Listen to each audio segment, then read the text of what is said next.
Bismillahirrahmanirrahim. Assalamualaikum warahmatullahi wabarakatuh.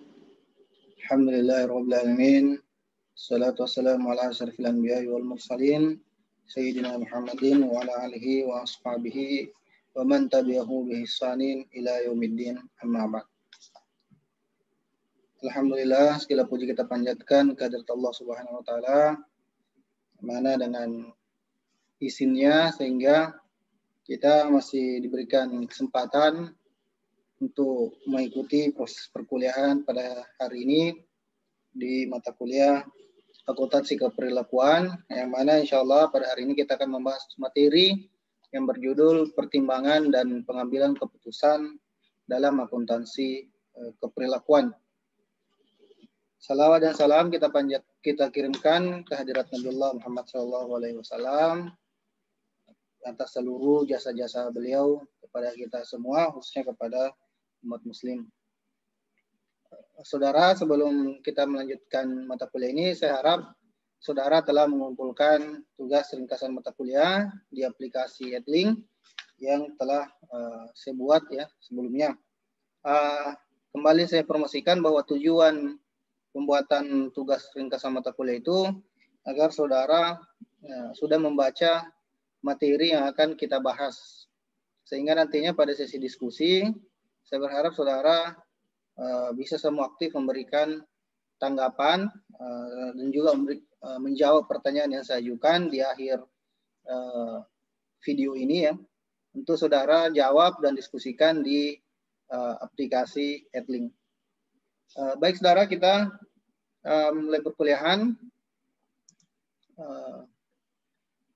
Terkait pengambilan keputusan ini ya, yaitu pada dasarnya akuntansi itu berbicara soal pertimbangan dan pengambilan keputusan dari individu ya, seperti manajemen, investor ya, manajer dan auditor. Nah, jadi kalau kita bicara akuntansi itu sebagaimana yang telah kita definisikan pada pertemuan sebelumnya, bahwa apa sih definisi akuntansi itu ya? Bahwa akuntansi itu pada dasarnya adalah informasi ya, informasi keuangan dari suatu entitas ya, entah itu entitas bisnis maupun non bisnis. Nah, informasi keuangan inilah yang digunakan sebagai dasar untuk pengambilan keputusan ya. Nah, sehingga dapat dikatakan bahwa pada dasarnya akuntansi itu berbicara soal pertimbangan dan pengambilan keputusan. Jadi laporan keuangan itu tidak hanya berisi angka-angka pertanggungjawaban anggaran ya, pertanggungjawaban keuangan atau pertanggungjawaban kinerja dari manajemen ya, atau dari suatu kepengurusan ya. Tapi pada dasarnya laporan keuangan itu berisi informasi yang mana informasi itu akan digunakan sebagai dasar pengambilan keputusan. Nah, siapa yang mengambil keputusan adalah pihak-pihak yang berkepentingan ya dalam atau terhadap laporan akuntansi itu. Nah, pihak berkepentingan ini secara garis besar kita bagi menjadi pihak internal dan pihak eksternal ya.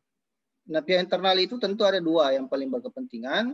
Yang pertama adalah kalau dia perusahaan, maka yang paling berkepentingan adalah pemegang sahamnya ya, pemegang sahamnya. Dan yang kedua tentu adalah manajemennya sendiri. Nah, manajemen itu nantinya akan membuat keputusan-keputusan terkait proses bisnis perusahaan. Ya. Misalnya, apakah perlu menambah anggaran ya untuk produksi ya, apakah perlu menambah anggaran untuk pemasaran, apakah perlu menambah anggaran untuk penyimpanan ya, itu semua keputusan yang akan diambil dengan berdasar kepada informasi akuntansi. Informasi akuntansi. Nah, tentu misalnya kalau di laporan keuangan ya, berdasarkan pembacaan terhadap laporan keuangan diketahui bahwa penjualan melambat ya, atau penjualan menurun disebabkan karena stok di gudang sering kosong, maka inilah yang menjadi dasar pengambilan keputusan untuk lebih banyak memberikan space ya, atau menambah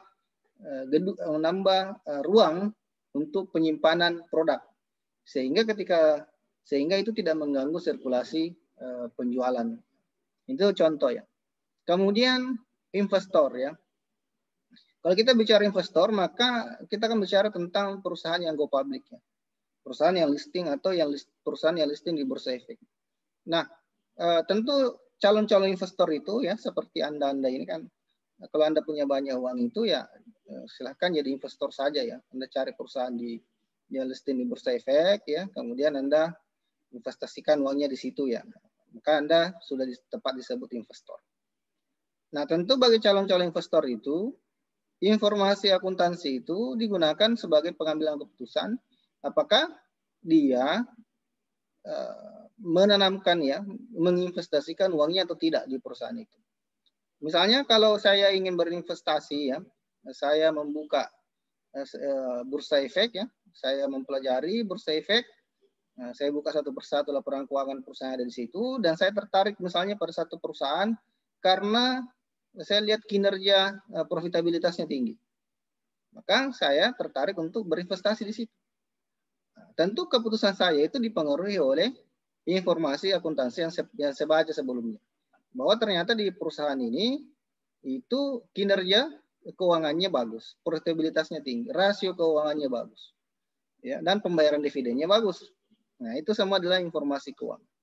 Begitu pula dengan pihak-pihak lain yang berkepentingan ya, ada auditor misalnya, ada pemerintah, ada kreditor ya, ada rekanan dan berbagai pihak lain yang berkepentingan terhadap informasi akuntansi. Itu semua digunakan sebagai dasar pengambilan keputusan. Maka tidak salah kalau kita mengatakan bahwa pada dasarnya akuntansi itu berbicara soal pertimbangan dan pengambilan keputusan individu ya dalam proses bisnis.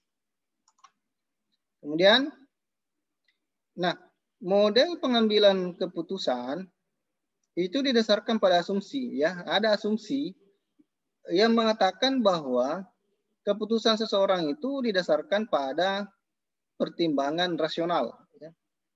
Yaitu bahwa manusia selalu membuat keputusan dengan memilih sesuatu yang lebih memaksimalkan nilai. Nah, ini adalah asumsi ya. Asumsi yang lahir dari teori ekonomi, namanya kalau tidak salah RATEX ya, rational expectation. Bahwa teori itu mengatakan manusia sebagai homo economicus ya, manusia sebagai makhluk ekonomi itu selalu mengambil keputusan dengan pertimbangan rasional. Nah, apa itu pertimbangan rasional? Yang dimaksud adalah bahwa manusia itu selalu mengutamakan memaksimalkan nilainya. Jadi ketika ada dua keputusan ya yang harus diambil, maka seseorang itu memilih sesuatu yang nilainya lebih optimal ya. Nilainya lebih optimal daripada pilihan yang lain ya. Karena itulah rasionalitas manusia dalam memaksimalkan nilainya ya. Ya, bahwa ini tidak terlepas dari asumsi dalam ilmu ekonomi bahwa manusia itu adalah makhluk yang memiliki kebutuhan tidak terbatas ya, atau konsep scarcity dalam ilmu ekonomi. Nah, ini juga diterapkan dalam ilmu akuntansi ya, bahwa manusia itu diasumsikan akan selalu memaksimalkan nilainya, sehingga di manusia dimaksud rasional itu kalau keputusan diambil itu adalah keputusan yang berimplikasi pada pemaksimalan nilai ya, pemaksimalan nilai. Nah, tentu contoh misalnya kalau perusahaan menghadapi dilema ya, ini kita ambil contoh kasus COVID, di mana ketika pandemi COVID melanda Indonesia ini banyak perusahaan itu yang harus mem-PHK karyawannya ya, merumahkan karyawannya. Nah, tentu itu keputusan diambil oleh manajemen atas ya.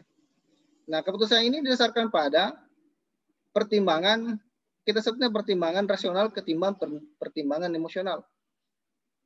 Kalau menggunakan pertimbangan emosional, tentu sebagai sesama manusia, tentu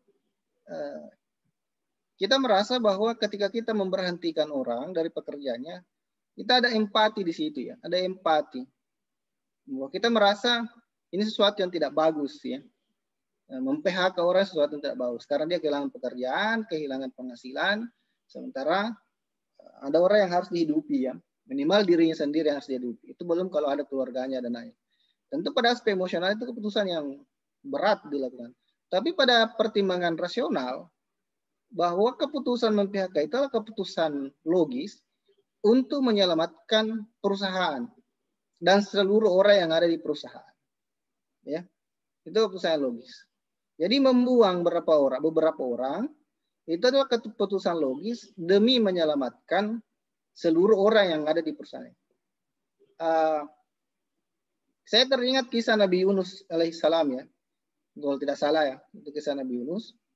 Ketika beliau naik perahu ya, ketika beliau meninggalkan kampungnya, naik perahu, di tengah perahu itu perahunya dihantam ombak ya, hampir karam, dan orang-orang memutuskan bahwa ada orang yang harus dibuang ke laut ya, demi menyelamatkan seluruh penumpang.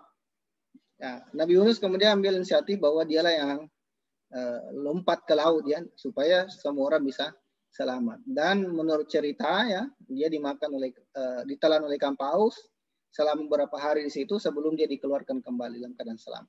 Itu contoh ya, bahwa bagaimana misalnya kalau di kondisi dalam perusahaan itu dia harus mem-PHK beberapa orang demi menyelamatkan seluruh orang yang ada di perusahaan itu. Memang pasti itu keputusan yang sulit pada aspek emosional ya, tapi rasional pada aspek yang lain. Itu contoh ya. Kemudian, nah ini kita bicara tentang tahapan pengambilan keputusan yang rasional ya dalam perspektif akuntansi keperilakuan. Ya. Yang pertama itu adalah define the problem ya, menentukan permasalahan. Jadi menentukan permasalahannya apa, kemudian mengidentifikasi kriteria ya, kriteria yang harus diidentifikasi, kemudian mengukur kinerja. Nah setelah itu menciptakan alternatif, kemudian mengukur alternatif dari setiap kriteria, dan terakhir menghitung keputusan terbaik atau optimal ya. Nah kita ambil contoh saja ya. Pertama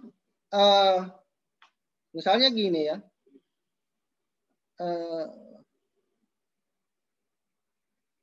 kita ambil contoh kasus penjualan menurun ya. Penjualan menurun. Nah, faktanya penjualan mengalami penurunan. Tapi apa yang menyebabkan penjualan mengalami penurunan itu belum ditahu. Nah, sehingga ketika keputusan ingin diambil, itu ditentukan dulu permasalahannya ya. Apa yang menyebabkan penjualan menurun? Nah, tentu harus itu diselidiki ya. Selidiki. Nah, setelah diselidiki, misalnya kita ditemukan, oh ternyata penjualan menurun itu disebabkan lambatnya pengantaran barang, ya, lambatnya. Jadi misalnya kalau pembeli konsumen memesan barang itu lambat diantar, sehingga konsumen itu memberikan review jelek, ya. Ini kita contohnya toko online ya, karena Anda ini anak-anak yang terbiasa dengan toko online. Pelanggan, customer kasih review jelek ya, bintang 1 kasih. Sehingga calon-calon pembeli yang lain itu melihat reviewnya, ya. Oh ini tokonya di bintang 1, berarti jelek. Nah, kita jangan beli di sini. Akhirnya hasil penjualan menurun. Nah ini juga jadi pelajaran ya, ini keluar dari materi sedikit. Di bisnis online sekarang ini, image perusahaan itu sangat menentukan ya. Image. Sekali pelanggan memberikan review jelek, maka itu akan berdampak sistematik. Karena semua orang bisa melihat reviewnya itu. Ya, kayak gitu ya. Kita lanjut. Nah, karena informasi itu ya, ternyata ditemukan masalahnya. Oh, ternyata masalahnya adalah barangnya itu barang dipesan konsumen lambat sampai, sehingga konsumen memberikan review jelek dan berimplikasi pada penurunan penjualan. Ya. Nah, kemudian mengidentifikasi kriteria. Perusahaan atau manajemen membuat kriteria. Misalnya, solusinya ini adalah membeli kendaraan yang baru, ya, yang bisa muat banyak misalnya, supaya tidak lambat pengantar, sekali jalan banyak bisa diantar. Membeli kendaraan baru. Nah, tentu di situ lagi harus diukur, ya, mobil yang dibutuhkan kriterianya apa, ya. Kemudian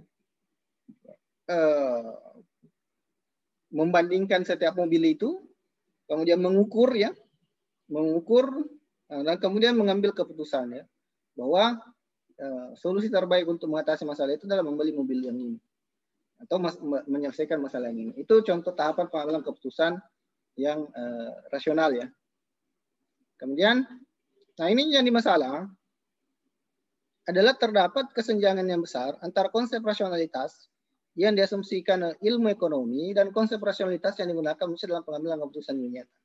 Ini sebenarnya kita sebut sebagai paradoks, ya, paradoks rasionalitas. Kenapa? Karena secara teori, ya, teori mengatakan harusnya manusia itu mengambil keputusan secara logis. Karena secara psikologi manusia itu senantiasa menginginkan nilai yang maksimal dan mereduksi atau mengefisienkan biaya. Tapi faktanya manusia seringkali mengambil keputusan itu tidak berdasarkan pertimbangan rasional, tapi lebih banyak pertimbangan emosional, ya. Bahkan ya mungkin dalam keseharian Anda, ya, keputusan Anda itu lebih faktor emosional ketimbang faktor rasional, ya, seperti itu. Nah, ini contohnya misalnya, ya. Ini contoh, misalnya ada perempuan, ya, disuka oleh 2 orang laki-laki, ya. Nah, sebagai orang yang rasional, ya, seharusnya si perempuan ini mempertimbangkan keputusan secara logis, ya. Membuat berdasarkan tadi prosedur pertimbangan, dia membuat menentukan masalah, membuat kriteria, ya, dan menentukan pilihan ujungnya. Nah, tentu yang dimaksud membutuhkan masalah adalah dia mempertimbangkan ini kebutuhan saya ini apa. Saya membutuhkan tipe laki-laki yang kayak gimana. Itu menentukan permasalahan namanya. Kemudian tentukanlah kriteria. Saya butuh laki-laki yang kriterianya begini. Nah, sehingga ketika dia ngambil keputusan, laki-laki yang dia pilih itu betul-betul sesuai dengan kriterianya, sesuai dengan masalah kebutuhan yang dibutuhkan, ya. Masalah yang harus dipecahkan dari dirinya. Nah, sehingga keputusan itu tidak mengecewakan bagi dia. Itu banyak mengecewakan bagi dia karena pengambilan keputusan memilih laki-laki itu pada pilihan emosi. Misalnya, karena dia cakep, ya. Nah, dia tampan misalnya. Kayaknya dipilih dia. Padahal belum tentu kriteria yang dibutuhkan sebenarnya sesuai dengan yang ada pada laki-laki itu, ya. Ini contoh, ya. Ini contoh bagaimana pada kehidupan sehari-hari itu justru keputusan yang diambil itu lebih banyak pada keputusan emosional ketimbang keputusan rasional, ya. Dan memang ekonomi kita saat ini, kita para pemikir ekonomi menyebut middle capitalism atau kapitalisme lanjut, itu memang mengarahkan manusia itu untuk mengambil keputusan secara emosional, ya, ketimbang secara rasional.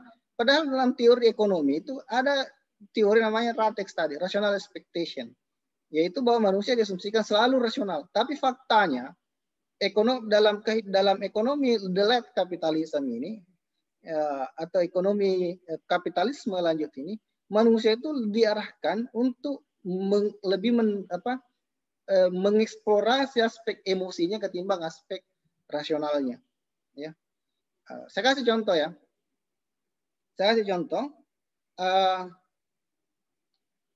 Ketika Anda masuk ke Alfamidi, ya, belanja, ketika Anda dari rumah ke Alfamidi atau dari kampus ke Alfamidi misalnya, niat Anda awalnya itu hanya membeli misalnya 1 item barang, ya. 1 item barang. Tapi ketika sampai di Alfamidi, secara tidak sadar Anda mengambil 2 atau 3 item barang, sehingga Anda mengeluarkan biaya uang lebih banyak ketimbang yang Anda rencanakan, ya.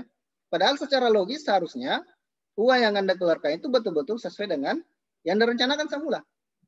Nah, tapi ketika sampai dalam memilih, emosi Anda diaduk, ya, dipengaruhi. Ada namanya sugesti internal, ya.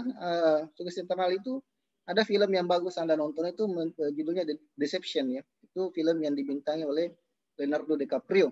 Itu filmnya sangat bagus, menggambarkan bagaimana seseorang bisa dipengaruhi pada aspek stimulus internal, ya. Emosi Anda diaduk dengan cara apa namanya memperbaiki tata letak barang, ya, yang eye-catching, ya, menampilkan promo besar-besaran di situ, dan Anda diberikan kebebasan untuk memilih sendiri barang. Itu hal aspek yang paling penting karena Anda diberikan kebebasan untuk memilih, ya. Beda dengan warung tradisional. Di warung tradisional itu Anda harus menunjuk saja, ya, menunjuk sehingga Anda akan membeli barang betul-betul yang Anda ingin beli karena Anda hanya menunjuk dan pemilik warungnya yang mengambilkan.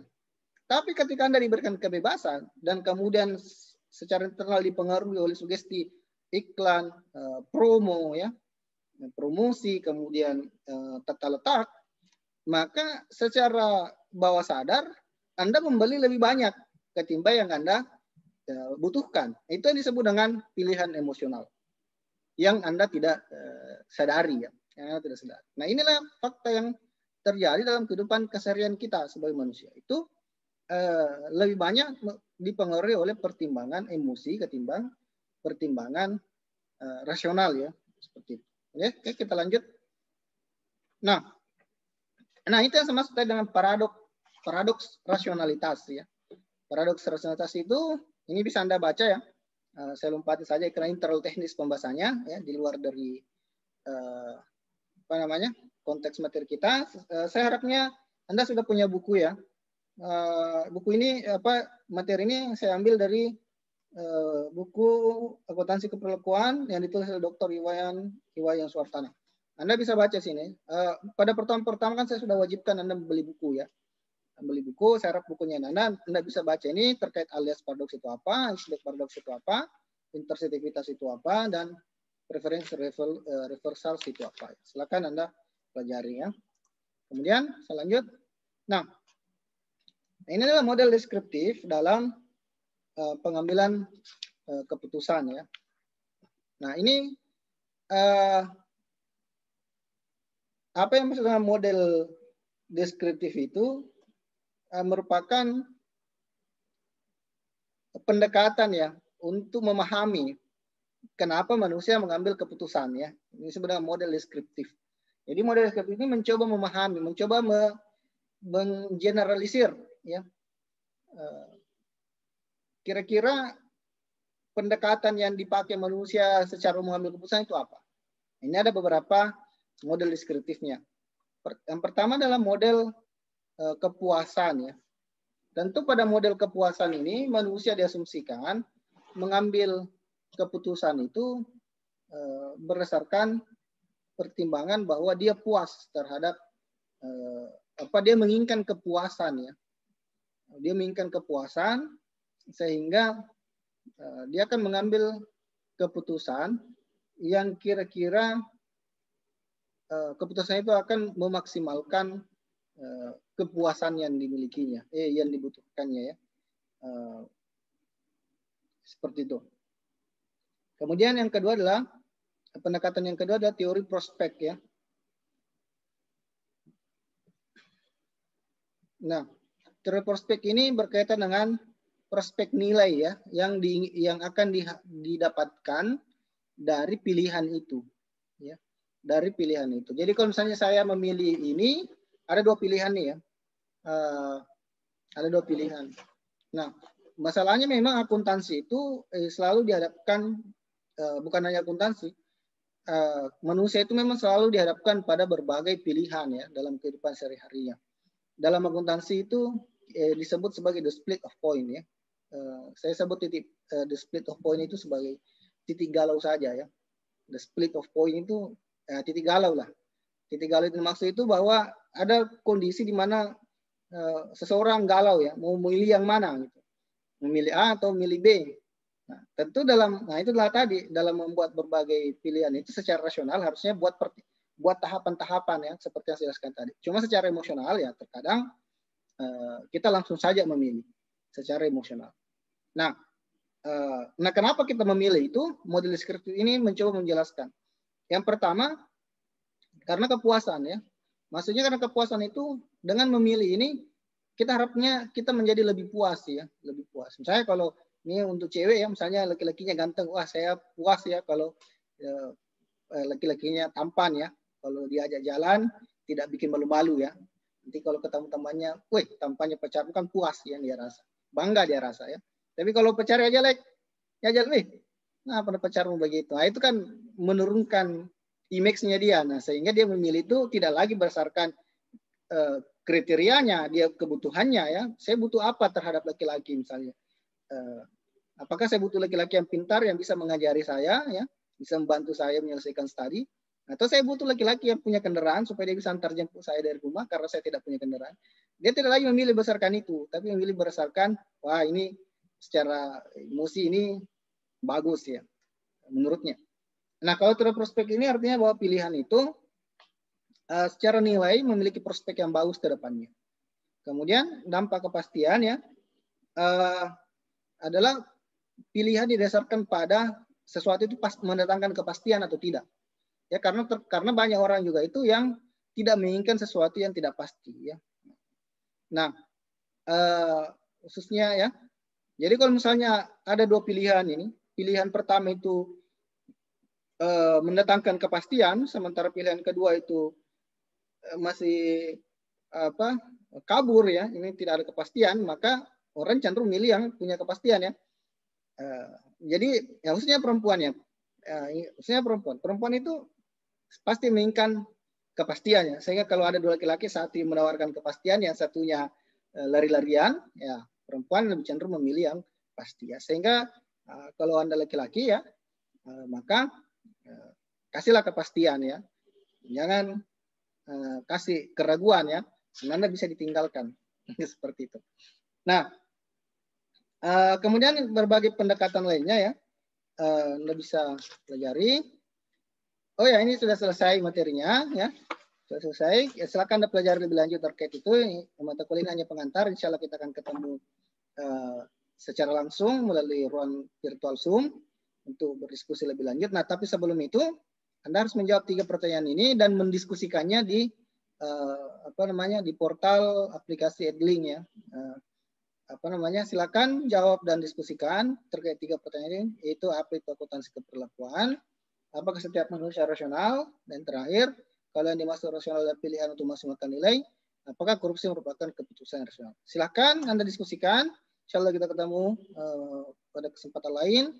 Sekian. Allahumma fi lakum tariq. Assalamualaikum warahmatullahi wabarakatuh.